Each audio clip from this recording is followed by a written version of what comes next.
Hola, hola, muy buenas tardes, estimados amigos, en un nuevo programa hoy de Geopolítica en el Atlas. Los saludamos desde el Complejo Cultural Atlas, la ciudad de Rosario, la provincia de Santa Fe, la República Argentina. Hoy 9 de octubre, las 17 horas en punto, y hoy vamos a hacer un programa en soledad. Nos dejaron solos. Nuestro compañero Luis Gote está de viaje, de recorrida por la provincia de Buenos Aires, que termina en el transcurso de la semana próxima, así que ya el jueves que viene ya lo tenemos nuevamente con nosotros. Y el recientemente incorporado el profesor José de Venezuela. Venezuela está transitando una situación que todos sabemos, compleja, y eso afecta también a sus servicios y a su conectividad, aunque nosotros no estamos tanto más lejos, y hoy tenemos lugares en ciudades importantes, como hablábamos con Luis días pasado, en la provincia de Buenos Aires, ciudades, pueblos sin conectividad. Y a nosotros nos pasa también diariamente, la conectividad moviéndose, te quedas sin señal, desaparece la señal, estás haciendo algo, sobre todo lo que tiene que ver con la comunicación, con los programas. Esto en cualquier momento te quedas sin señal, o baja la señal, o el contenido, o la calidad de las señales es muy mala, ¿no? Así que, bueno, también en términos de conectividad hay países de primer mundo y países de segundo, como en todo, ¿no?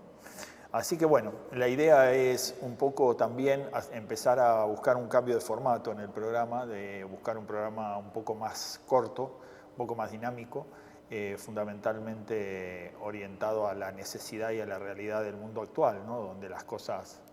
Donde parece que una hora es como una eternidad, ¿no? Entonces, bueno, por supuesto que cuando uno reduce tiempo también reduce contenido, con lo cual vamos a necesitar diagramarlo de otra forma, y bueno, algo de lo que no se pueda desarrollar quedará para que sea un objeto de consultas en el post, una vez que está subido el programa en el canal de YouTube. Vamos a habilitar para que se puedan hacer preguntas o para que podamos en el programa siguiente retomar algunas dudas que puedan surgir y también recibir de parte de ustedes algunos análisis y algunas expresiones que van a enriquecer seguramente el contenido y el programa. Así que dicho esto, vamos a arrancar en el programa del día de hoy, fundamentalmente orientados a algo que también trata de ser nuevo, y es que vengo visualizando, es un análisis personal también esto, vengo viendo que la política internacional es un tema bastante ajeno a la idiosincrasia, a la filosofía, a la cultura argentina, y en consecuencia he estado buscando todo este tiempo.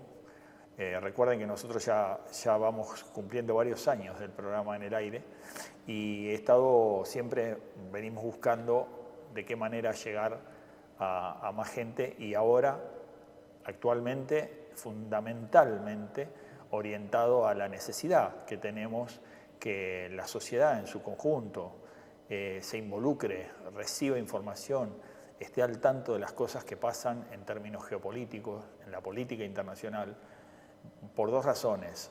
Primero, porque nosotros no la diseñamos, no somos un país que diseña política, no somos un actor hegemónico del mundo, que son los que marcan un poco el camino y la coyuntura. Y en segundo término, porque impacta cada día más en este mundo que hoy debate el globalismo, pero que no va a dejar nunca de ser global, que son dos cosas distintas, ¿no? El globalismo está asociado a una idea política, está asociado a una ideología, y el mundo global es un mundo interconectado por el desarrollo tecnológico. Entonces, hay que tener en cuenta esto: el mundo global es una cosa que no tiene vuelta atrás, es un mundo desarrollado, tecnológico, que está conectado fundamentalmente por el desarrollo tecnológico. Y eso no tiene retroceso. Lo que hoy está en debate es el globalismo como ideología. Esto asociado a un gobierno único, mundial, y estas cuestiones que venimos desarrollando nosotros, ¿no? Y entonces, una de las ideas y una de las conclusiones a las que llegué en términos personales es que el problema es la historia. El problema más grave de los argentinos está relacionado con la historia. ¿Y con qué historia? Primero, por el desconocimiento, por el desinterés que tenemos los argentinos en general por la historia. Pero eso podría decirse que es una cuestión humana, ¿no? Que podría pasar en otros lugares del mundo también. Que la juventud, que hoy tiene acceso a diferentes alternativas, hoy el día se ocupa con muchas opciones y en consecuencia ponerse a revisar la historia o a leer de historia parecería como que pasa a un segundo plano de opciones, ¿no? Pero por otro lado, lo que creo fundamentalmente es porque la historia que nos han contado, que nos vienen contando, y para ponerlo en términos temporales, vamos a decir los últimos 200 años, el bicentenario de las independencias, a partir del siglo XIX, digamos, ¿no? Es una historia que tiene, si uno lo mira desde alguna óptica, está basada en algunas realidades y está basada en algunos conceptos que ocurrieron, pero que está muy distorsionada y que está muy deformada, que no permite ver la realidad y el trasfondo, y que no permite y que nunca permitió el análisis y que nunca permitió la generación de ideas a partir de, y que nunca generó y que nunca permitió la interpretación y que nunca permitió poder estudiarla, analizarla y poder llegar a conclusiones de por qué habrán actuado así, de por qué habrán hecho esto, de por qué se habrá tomado esta decisión, quiénes eran los actores que influyeron, de qué manera, o sea, desmenuzar la historia. Eso, la misma historia estuvo construida de tal manera para que eso no ocurra. Y en consecuencia, nosotros vamos a incorporar al programa, y creemos que la geopolítica necesita vincularse, vincular el día a día, vincular lo que está pasando en el día a día con la historia. Y entonces creemos que es necesario empezar a desmenuzar y empezar a analizar temas que están muy vinculados a eso, ¿no? Y como les decía, fundamentalmente hay un escenario que marca una nueva época, y es el escenario en el que cae el Imperio Español y empieza la era del Imperio Británico. Y eso, bueno, no importa en qué momento de temporalidad lo pongamos, algunos hablan de fines del siglo XVIII, o sea, en 1700 y pico. La batalla de Trafalgar, por ejemplo, es una batalla donde el almirante Nelson se enfrenta con la flota anglo-francesa, se enfrenta con la flota española francesa, y en una batalla que no tenía ninguna chance de ganar, termina ganándola, y en consecuencia le da allí al Reino Unido, a Inglaterra, la convierte a partir de ahí en el tránsito que la llevará a convertirse en la reina de los mares, ¿no? Con una visión estratégica muy interesante, y es la de dominar los mares, ¿no? Ya lo decía también O'Higgins, que era un hombre del ámbito naval. Después la historia lo va a tener en vilo y en tela de juicio su capacidad intelectual, sobre todo en la relación con San Martín, en el cruce de los Andes, en la independencia de Chile, porque lo minimizan como intelectualmente no preparado, fundamentalmente porque no estaba en su área, ¿no? No era un hombre de ejército, no era un hombre de tierra, era un hombre de la marina. Y él decía, no importa cuánto territorio conquistes, solo vas a tener dominio y control si dominás los mares. El que domine los mares va a tener el dominio y el control. Y bueno, efectivamente, los mares hacen o forman parte de la estrategia para que Reino Unido se convierta en el imperio más grande de la historia en términos territoriales. No hay, en términos territoriales, un imperio más grande que el que desarrolló Inglaterra, ¿no? El Reino Unido. Y en consecuencia, eso hace que esa caída del Imperio Español y todas sus colonias, fundamentalmente utilizando mano de obra indirecta, porque lo que genera el inicio de la caída del Imperio Español no son los ingleses, sino que es Napoleón, ¿no? Napoleón es quien invade España, ¿no? Entonces, esto es un poco parte de la historia, pero empieza la caída del Imperio Español y empieza el inicio, el desarrollo o la instalación, si se quiere, del Imperio Británico. Y allí es donde, en paralelo y conjuntamente con las invasiones napoleónicas, empieza la iluminación de nuestros líderes políticos en la idea de las independencias, ¿no? Y allí tenemos dos actores centrales, que son San Martín y Bolívar, ¿no? En consecuencia, es un poco analizar qué pasó con eso para poder interpretar que a partir de ahí se empieza a instalar el dominio británico y que va a continuar hasta el día de la fecha.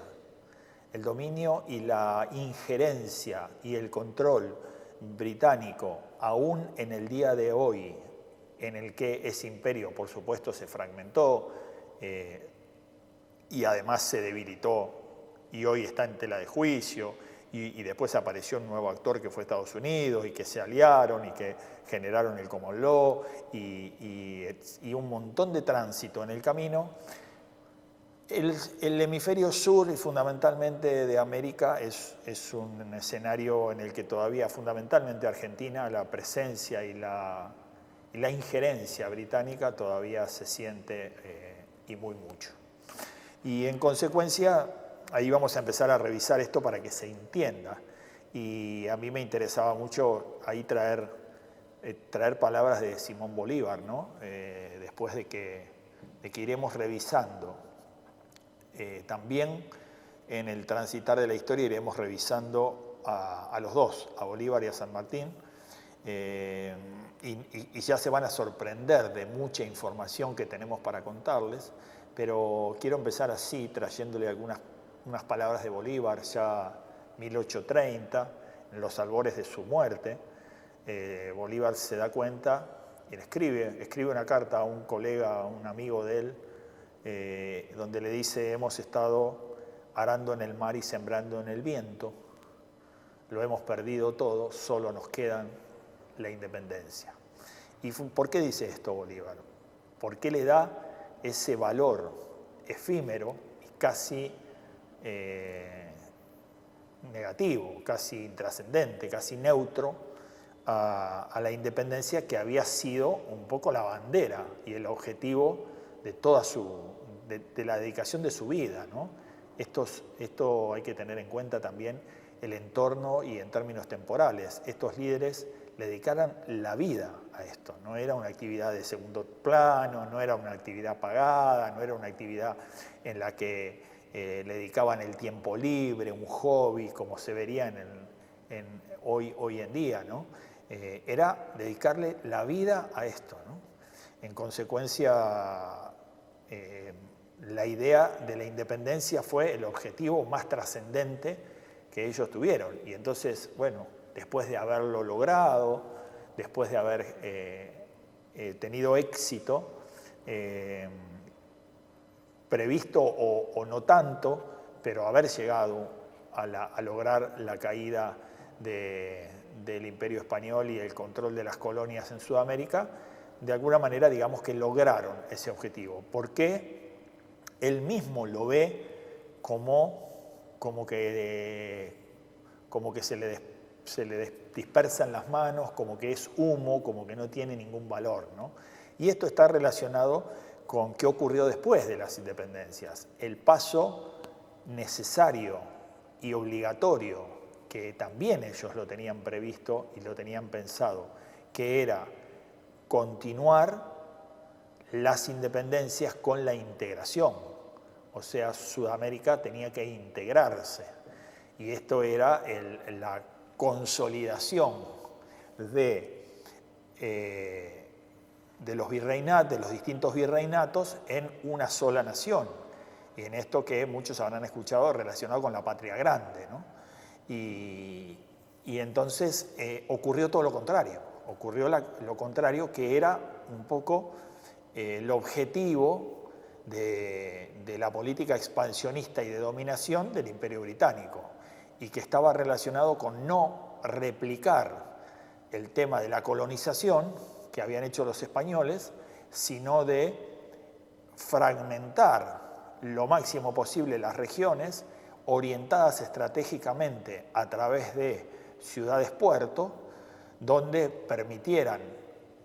Inglaterra era la dueña de los mares, donde permitieran el ingreso y egreso de materias primas por bienes industrializados, ¿no? En consecuencia, este era un poco el objetivo de los ingleses, ¿no? Y ya vamos a ver cómo inclusive el cruce de los Andes de San Martín, la obra militar más grande de todos los tiempos, no hubo, ni habrá, ni hay hasta el momento, hasta el presente, hasta hoy que estamos hablando, no hubo una obra militar, un proyecto militar más grande que el cruce de los Andes de San Martín, ¿no? En consecuencia, aún esa obra estaba, ya vamos a ver, en próximos programas les voy a dar los detalles, pero no fue la creación de la imaginación de San Martín. Eso ya lo había creado, lo había pensado, lo había imaginado otro y lo había ya presentado. ¿Y a quién se lo había presentado? Justamente a los ingleses. Ya lo vamos a ver. Y entonces, ¿qué decía? ¿Qué dicen estas palabras de Bolívar? Para terminar un poco de darle forma a lo de hoy. Estas palabras de Bolívar dicen: hemos terminado con el Imperio Español y caímos en manos del Imperio Inglés. O sea, hemos cambiado de collar, pero no hemos dejado de ser perros. Y esto es una de las grandes frustraciones que deben haber sentido los dos. San Martín también después lo va a expresar de otras maneras, ya vamos a irlo viendo. Y en definitiva lo traemos hasta el día de hoy, ¿no? Hasta el día de hoy no hemos podido lograr, en 200 años, en 2 siglos, no hemos podido lograr esa integración, esa conformación de la patria grande, esa unidad, lo más ambicioso y lo único que tenemos en términos de los últimos 30 años, esos 200, los últimos 30, pudimos lograr la configuración de Mercosur, ¿no? Esta unidad, este acuerdo multilateral entre varios países que tienen una figura jurídica, un andamiaje jurídico, que inclusive cuenta con una figura parlamentaria, que inclusive cuenta con un organismo de conducción y de liderazgo ejecutivo, y que verdaderamente se ha creado con una estructura muy ambiciosa, con el objetivo de formar una integración plena. Que después el contenido que le hayan incorporado nuestros líderes políticos en los últimos 30 años de los diferentes procesos ideológicos y de las diferentes ideas partidarias han dejado mucho que desear y tienen una tarea pendiente y no aprobaron y no estuvieron nunca a la altura de las circunstancias, es indudable, es innegable, y quien discute eso verdaderamente no tiene un análisis veraz de la cosa. Ahora bien, Eso se ha argumentado y se ha aprovechado para decir Mercosur, hay que terminar con Mercosur, hay que sacarlo, es un ancla, y le han puesto toda una adjetivación denostándolo y dando como que en verdad ha sido más retardador del desarrollo y la evolución de la región que si no hubiera estado. Y eso es también una gran mentira y una gran falacia, y verdaderamente lo que hay que hacer con Mercosur no es ni romperlo ni hacerlo desaparecer, sino es que es nutrirlo del contenido. Pero la estructura, sobre todo jurídica, que tiene Mercosur es de lo mejor que hicimos en estos 200 años. En consecuencia, bueno, quienes tenemos esta ideología y quienes entendemos que como dice el libro que presenté hace algunos años, Mercosur es la única opción hoy de Sudamérica, ya viene siendo hace años y venimos perdiendo oportunidades como las que perdimos allá por el año 2007, 2008 hasta el 2015, 2016, ahí perdimos una década de oportunidad política donde estaban todos los planetas alineados para que pudiéramos haber consolidado la integración plena de Mercosur y no lo hicimos, lo perdimos esa gran oportunidad, y esos líderes que forjaron esa relación y ese vínculo son los responsables de no haber podido o de no haberlos cerrado, fundamentalmente y pensándolo en buenos términos y con buen pensamiento. Más que nada pensaron que ese momento no se terminaba más, esa relación y esa sintonía sudamericana había venido para quedarse, y subestimaron al enemigo, subestimaron la injerencia extranjera, subestimaron a las potencias hegemónicas de uno y otro lado y pensaron que no iban a aprovechar ese momento de relax de nuestro liderazgo político integracionista para hacer lo que hicieron, y otra vez volvimos a un escenario de heterogeneidad como el que estamos hoy, ¿no? Pero bueno, esto hoy necesita de una campaña y de un movimiento social que lo lleve de abajo para arriba, porque verdaderamente si no, estamos en un mundo que necesita urgentemente, es un mundo tan veloz y tan cambiante que, a diferencia del mundo de San Martín y el mundo de Bolívar, en el que las cosas se planeaban a años y entonces vos decías, bueno, tenemos que ir a Europa y tenemos que desarrollar esta serie de reuniones para después volver y traernos los resultados y las opiniones y lo que pudimos analizar, y eso te llevaba 3 años. Entonces, hoy eso es en 3 días. Entonces, no podemos esperar que la sociedad madure para poder tomar cartas en el asunto. Hoy el mundo va a una velocidad extrema y, en consecuencia, las sociedades se van dando cuenta y van analizando las situaciones como si fuera pasado. El presente es de una manera tan veloz que cuando parpadeaste ya pasó. Y en consecuencia esto es lo que nos obliga a un movimiento integracionista de abajo para arriba. No hay opción, si nosotros no nos integramos, de enfrentarnos a este mundo en el cual este escenario multipolar empieza nuevamente a desparramar los tentáculos de una manera mucho más virulenta, porque aparecen mucho más actores, aparecen escenarios mucho más complejos, y en consecuencia la cosa va a ser mucho más virulenta y menos controlada que lo que fue y la experiencia que tenemos de haber transitado la Guerra Fría, ¿no? Así que hoy nos encontramos en un escenario muy peligroso para el planeta en su conjunto, y para unas regiones más que para otras, pero para el planeta en su conjunto, un escenario que empieza a entender que el único camino es la respuesta bélica, que empieza a entender que empieza a instalar la idea en uno y otras partes que el camino que la respuesta es bélica.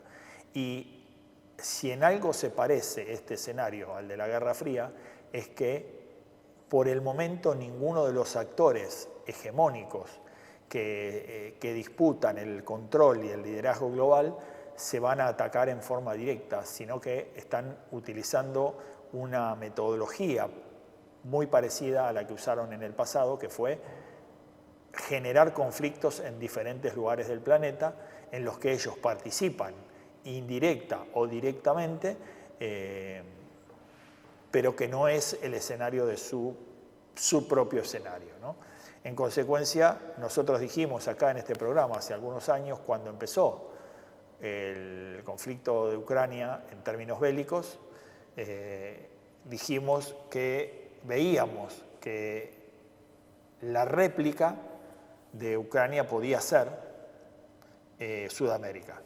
Y eso hoy, después de 2 años de haber dicho eso, estoy más convencido que nunca que Sudamérica puede ser y que va camino a ser la réplica, y que la única opción que nosotros tenemos para frenar esto es integrarnos, es Mercosur, es en que las potencias hegemónicas encuentren un bloque regional y que se topen con un bloque regional que tiene una misma conducción, un mismo liderazgo, una misma política internacional frente a ellos. Si no, irán haciéndolo país por país como su intención y como sus resultados le han marcado el mayor grado de eficiencia hasta la fecha, ¿no?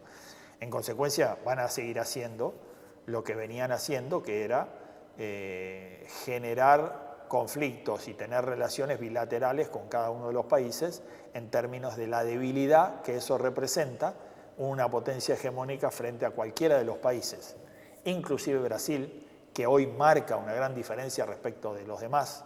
Antes la gran diferencia era Argentina y Brasil, hoy la gran diferencia es Brasil,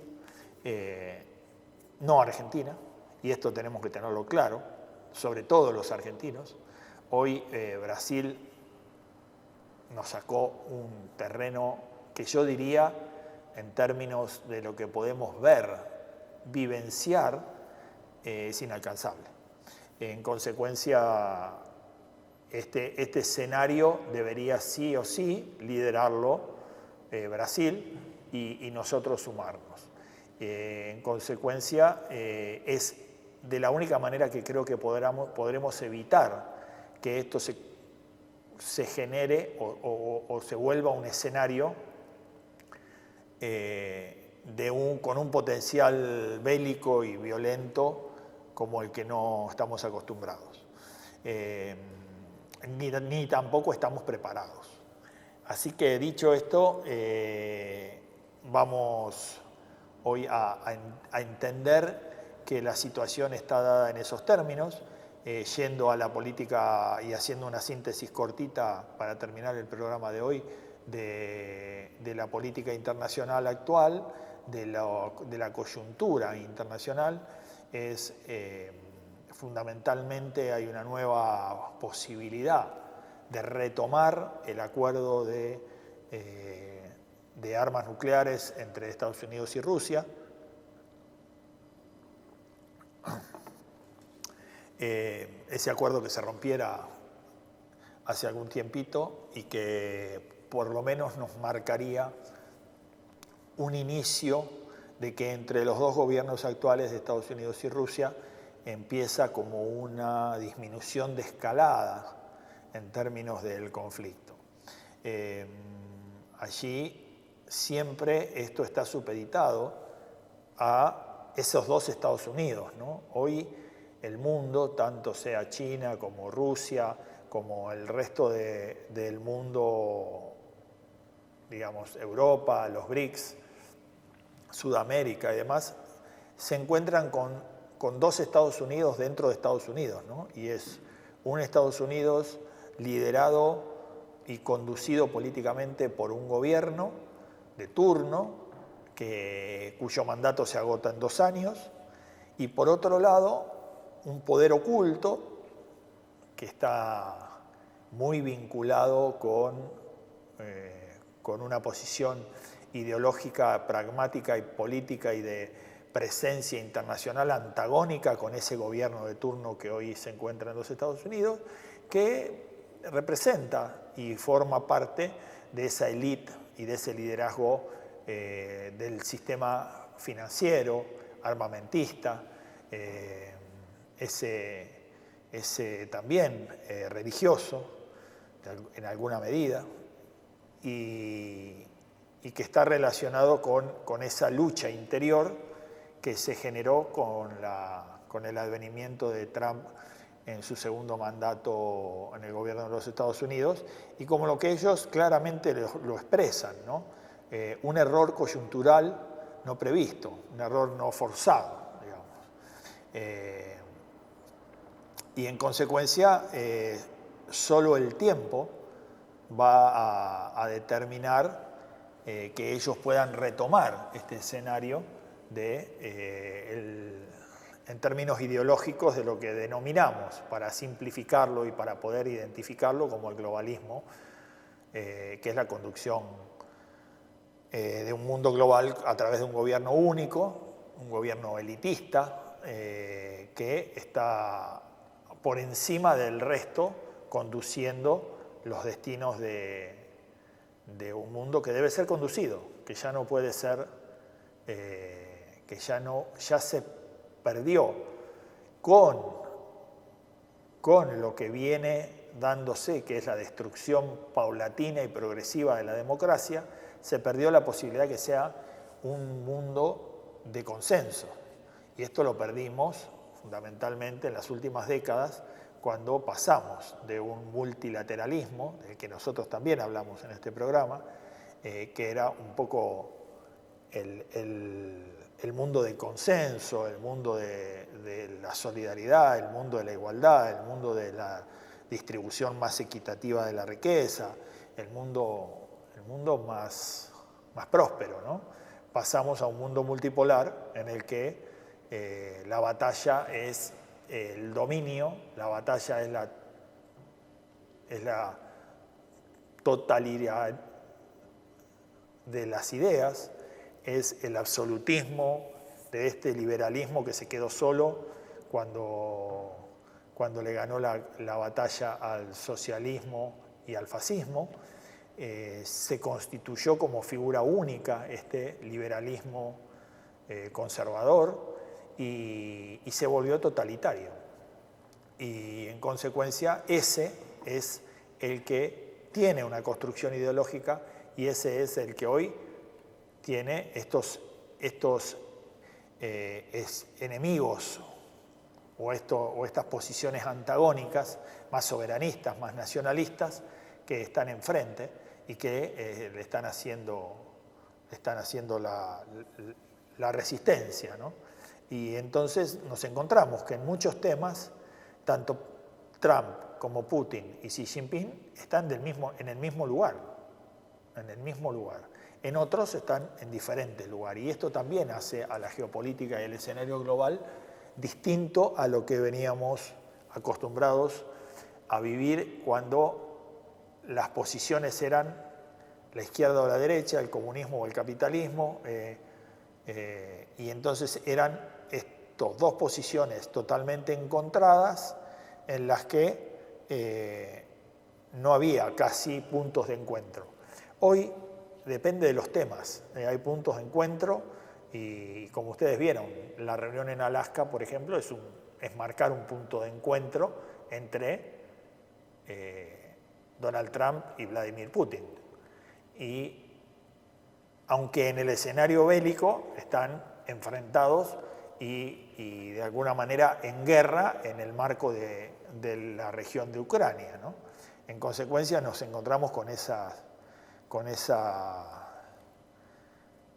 incoherencia, si se puede decir de alguna manera, ¿no? Que está relacionada con los intereses, o sea, toman coherencia cuando están relacionadas con los intereses. Entonces, bueno, este interés, este negocio, somos aliados, en este interés, en este negocio somos enemigos, en este interés, en este negocio somos socios, en este interés, en este negocio competimos, y así van alternando las situaciones y las circunstancias. Así que bueno, este es el escenario en el que nos encontramos. Vamos a irles suministrando información dinámica, divertida, alegre, de la geopolítica, de lo que está pasando en el contexto actual y de lo que pasó, y de lo que viene pasando a través de la historia, para que ustedes vayan relacionando, vayan viendo por qué suceden las cosas. Y esto va a tener dos consecuencias. La primera, que les va a prender la luz y entonces van a tener noción de lo que está ocurriendo. Y la segunda, como consecuencia directa, es que cuando se te prende la luz y cuando empezás a entender, te empieza a gustar y te empieza a apasionar el transitar todo este camino, porque vas entendiendo de qué va el presente cuando aprendemos lo que la historia nos enseña, ¿no? Así que bueno, esto fue todo por hoy. Los saludamos, les mandamos un fuerte abrazo, esperamos que tengan una buena semana, que el jueves que viene nos podamos encontrar aquí en el Complejo Cultural Atlas, haciendo o tratando de aportar nuestro granito de arena para la búsqueda de una sociedad más próspera, más equitativa, más solidaria, más espiritual. Que tengan una feliz semana y que Dios los bendiga.